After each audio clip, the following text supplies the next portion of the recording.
Firefighters here in Fall River, Massachusetts lined the entrance to this school on Tuesday morning. They weren't responding to a call for service, but to one for support for one of the youngest members of their crew. This is called the diving team. He's only 5 years old, but little Logan still commands quite the presence at this Fall River firehouse. I'm trying to think about what I want to be when I grow up. It controls the water back here. Until then, he spends a lot of time here at the Flint Station on Eastern Avenue, a spot his dad once loved. The first time I worked with him, I knew he was a hard worker and he was dedicated, but I had no idea the strength that he had until he battled cancer. After only about 8 months with the Fall River Fire Department, Adam Franco was diagnosed with a brain tumor. His wife Angela says she was stunned. It wasn't typical to see in a 28-year-old healthy man. So, they said it was something they usually saw in a 65-year-old man and older. So they were very reluctant to link it with his career and with his job. But Angela says nothing else made sense, so Adam decided to fight.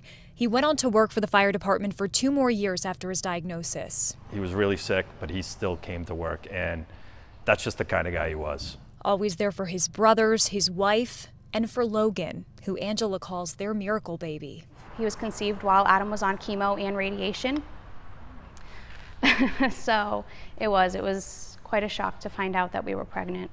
Logan was born in September of 2013. Angela says he's the spitting image of his dad in every way, despite only knowing him for a year and a half.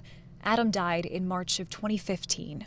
He knows Daddy lives up in heaven, but he just doesn't understand why.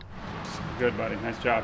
And that's something the Fall River Fire Department recognized. So they decided to bring a piece of Dad to Logan on his very first day of school, lining the entrance to Holy Name with smiles, cheers, and hugs. What was that? Get over here! Have a great day, Pop. Logan says he hopes the firefighters come to all of his first days of school moving forward. It seems like they will. We're going to make sure that this kid knows who his father was and make sure he knows what his father did and what he meant to all of us. And that's something we'll do forever. As for whether Logan will one day be a firefighter like his dad, his mom tells me that's to be determined. Reporting in Fall River, Massachusetts, I'm Caroline Goggin.